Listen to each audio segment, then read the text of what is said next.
She was stitching the final pearl onto her veil when the needle stopped. Not because she was tired, not because the silk had bunched, but because 3 inches deep into the ivory lining of her wedding dress, the needle had struck something that crunched. Elena pulled the fabric taut under the dim amber glow of her workshop lamp. She was a wedding dress restorer, one of the best in Portland, though her bank account never reflected it. She had spent 6 weeks resurrecting this gown from a water-stained ruin into a masterpiece. It was 1960s French lace, champagne silk, the kind of dress that whispered old money and timeless love. David had found it for her. An estate sale in the hills, he said. It felt like you before I even knew what was inside.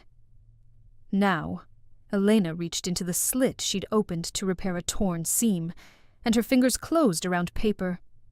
Not modern paper. This was thin, delicate, folded into a square, no bigger than a matchbook. The handwriting on it was blue ink, faded to the color of a bruise. But the letters were frantic, urgent, written by a hand that had been shaking. It said, "Run. He killed my husband." Elena turned the note over, as if the back might contain an explanation, a date, a name. Nothing. Just those 5 words, pressed against her palm like a heartbeat.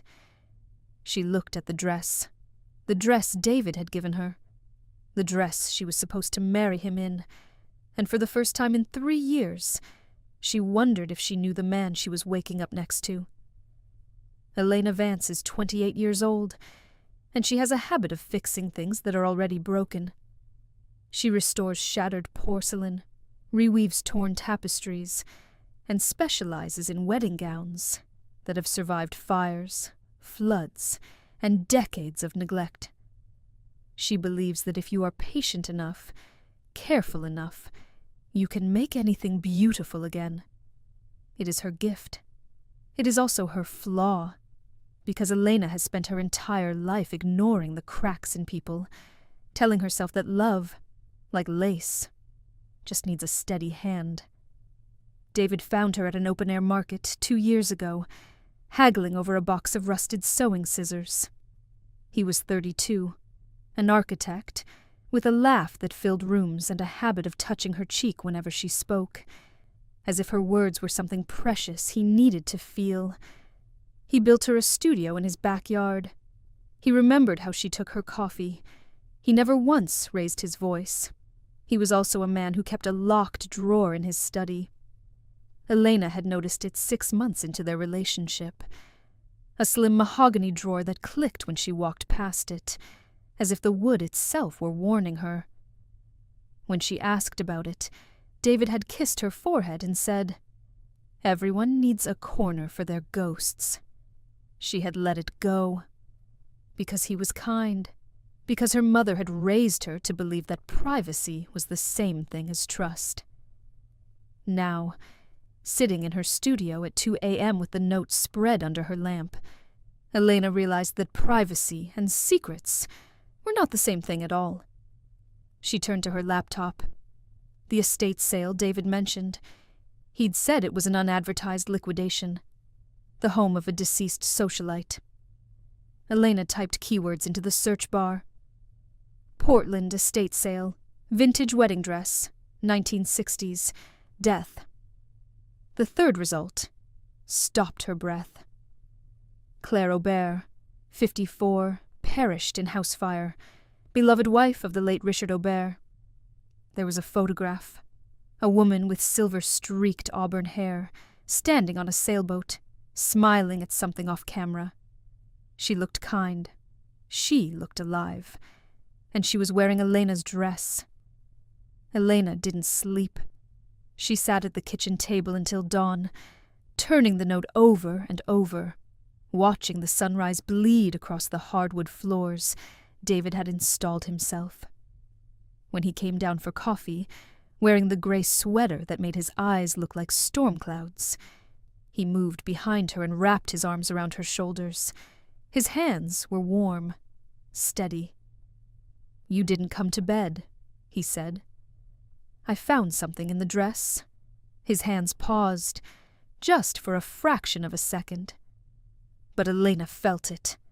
The microsecond of tension in his forearms, the way his thumb stopped tracing her collarbone. "Oh," he said, his voice perfectly even. She slid the note across the table. David looked at it. He didn't touch it. He didn't pick it up.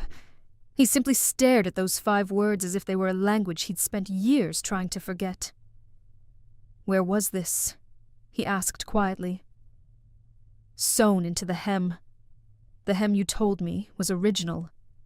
He pulled away. He walked to the window, and when he spoke, his back was to her. "I didn't know, Elena. I bought the dress at an estate sale. That's the truth." "Whose estate?" A pause. "The Auberts. You knew them." It wasn't a question. "I knew of them." Elena stood up. She walked to the study. She didn't touch the locked drawer. She wasn't that person, she told herself. She wasn't the kind of woman who invaded privacy. But she did open the closet. She pulled down a box of photographs David kept on the highest shelf, the ones he said were from his college years. She found the picture buried under a stack of hiking snapshots. David, younger, standing beside Claire Aubert on the steps of a courthouse. His arm was around her waist, familiar, protective. The date stamp on the corner read 3 years ago, 6 months before Richard Aubert's death. Elena carried the photograph into the kitchen. David's face went grey. "You told me you never met her," Elena said. "I was protecting you." "From what?" He didn't answer. And in the silence, Elena heard the first fracture, not in their relationship, but in the story she had told herself about the man she loved. Elena did something she had never done before. She lied to David. She told him she was visiting a fabric supplier. Instead, she drove to the address listed in Claire Aubert's obituary, a Tudor mansion in the West Hills, now occupied by a tech executive who'd bought it after the fire. The new owner was reluctant to talk until Elena mentioned the dress. Then, strangely, he softened. "You're the second person to ask about Claire this month," he said. Elena's skin prickled. "Who was the first?" "A woman. Said she was Claire's sister, Margaret." Margaret. The name meant nothing, but when Elena searched it later, parked in her car at the end of the long driveway, her stomach turned. Margaret Hale, David's mother.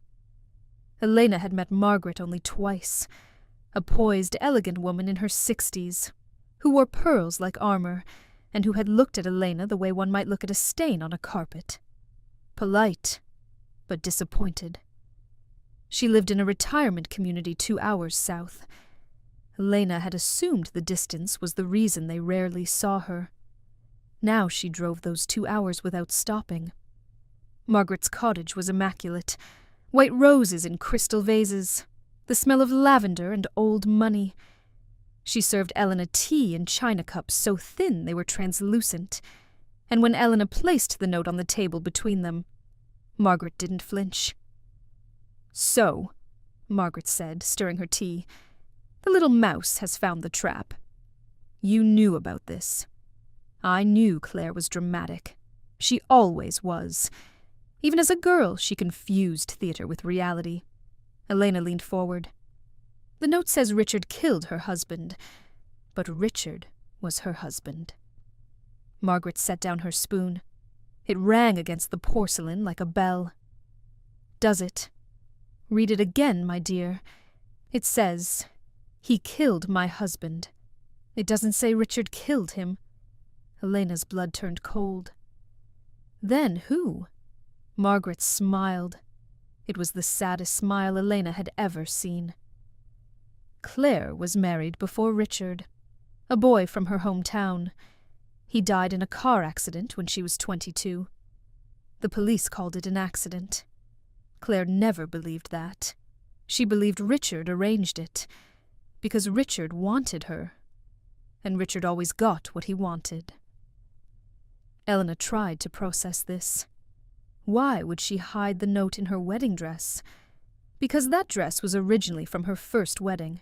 She had it altered when she married Richard. She told me once, laughing, drunk on wine, that she had sewn her insurance policy into the hem. I thought she was being poetic. Margaret's eyes gleamed. Claire was many things. Poetic was not one of them. Elena sat back. The room felt smaller. Why didn't you tell David? David? Margaret's laugh was sharp. David doesn't know Claire was married before. He doesn't know a lot of things. He has a habit of seeing only what he wants to see. Like father. Like son. The way she said it, like father, sent a chill down Elena's spine. What do you mean? Margaret reached across the table and took Elena's hand. Her fingers were ice.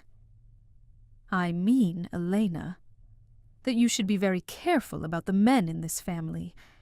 Richard was my husband before he was Claire's. Elena drove back to Portland in a daze, Margaret's words echoing like a second heartbeat. Richard was my husband before he was Claire's. She needed to hear David's side.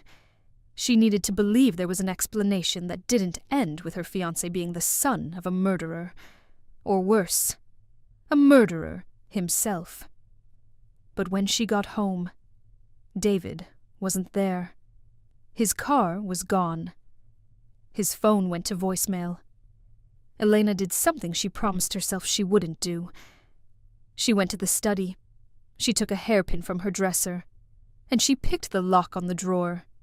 Inside, there was no arsenal of weapons, no bloody photographs, just a file, thin, manila. She opened it. It was a private investigator's report, dated 2 years ago. The subject, Elena Vance, page after page of her life, her movements, her ex-boyfriends, her financial records, her therapy sessions from 5 years ago when she'd had a brief breakdown after her father's death. David had had her investigated. Before he ever proposed, before he ever claimed to love her, Beneath the report was a newspaper clipping. Richard Aubert, 58, dies in fall from hiking trail. And beneath that, a handwritten letter in David's tight architectural script. Mom, I'll handle it. She doesn't need to know about Claire. She doesn't need to know about me. Elena's hands shook so badly she dropped the file. The front door opened. David stood in the hallway, rain dripping from his coat, holding a bouquet of white peonies, her favorite flower, the ones he'd brought her on their first date. He looked at the open drawer. He looked at the file in her hands. He didn't get angry. He didn't shout. He simply set the flowers on the side table and said, I can explain, but you won't like it. You had me investigated? Yes. Why? He walked to the window. The rain lashed against the glass. Because I needed to know if you were capable of keeping a secret, before I told you mine. They sat on the floor of the study, the file between them like a border. David talked for an hour. His voice never broke, but his hands did. He kept clenching and unclenching them, as if trying to squeeze the truth into a shape he could control. Claire Aubert was his birth mother. She had given him up for adoption when she was 16. He had tracked her down 5 years ago, not to demand answers, but simply to see her face, to know where his laugh came from, where his hands came from. He found her married to Richard Aubert, a real estate developer, a philanthropist, a man who, behind closed doors, broke Claire's ribs and called it clumsiness. David confronted him. Not physically. He wasn't violent. He swore. But he threatened to expose the abuse. Richard laughed, told him that Claire would deny everything, that she loved her life, that David was nothing but a regret she'd buried 30 years ago. 2 weeks later, Richard was dead. a fall from a cliff on a hiking trail. The police ruled it an accident. But David knew. He saw it in Claire's eyes when they met for coffee the day after. She didn't say anything. She didn't need to. She had gone hiking with Richard that morning. She had come back alone, and David had helped her. He had disposed of a jacket. He had confirmed her alibi. He had become an accessory after the fact, because she was his mother, and he had spent 30 years imagining what it would be like to save her.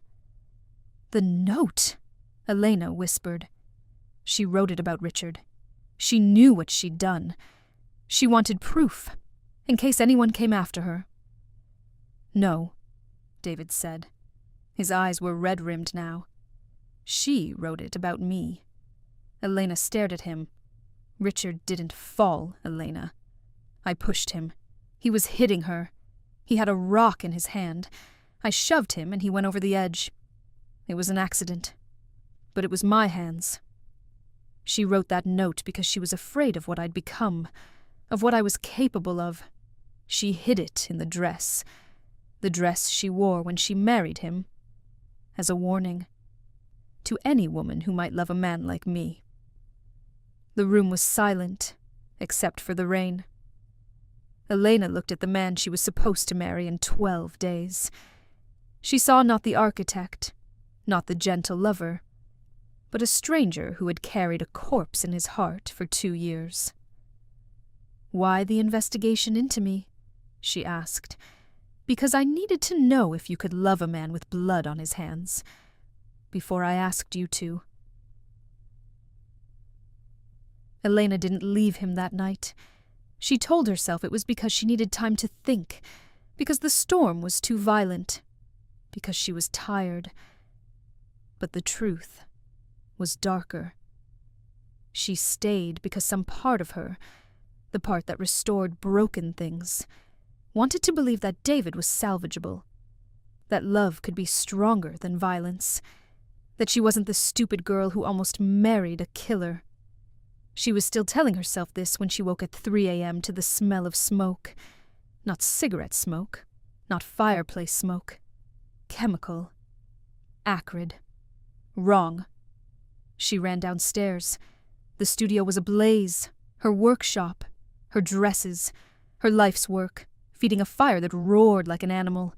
And standing in the center of the backyard, silhouetted against the flames, was Margaret. She held an empty gasoline can in one hand. In the other, she held Elena's wedding dress, the 1960s gown, the one with the note, the one Elena had left hanging in the kitchen. "You stupid girl," Margaret said, her voice carrying over the crackle of the flames. "You couldn't just leave it alone." Elena froze in the doorway. "What are you doing?" What David should have done 2 years ago, burning the evidence, burning the past. Margaret's face was twisted, beautiful and grotesque in the firelight.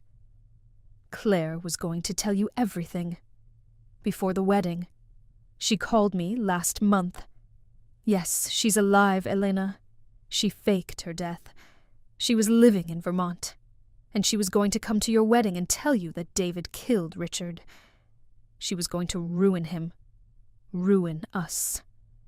Elena's mind reeled. "Claire is alive. Claire is alive." "Well, was," Margaret corrected. Her smile was serene. "I took care of that, too. Just like I took care of Richard. He wasn't supposed to die, you know. I just wanted him to leave Claire. I paid a man to scare him on that trail, but David got there first. And David, my perfect, violent son, finished the job I started. The fire was spreading to the house now. Elena could feel the heat on her face. "You wanted Richard dead," Elena whispered. "I wanted him free. There is a difference." Margaret dropped the gasoline can. But Claire never appreciated my gifts. She took Richard. She took David. And now she thought she could take my son's future?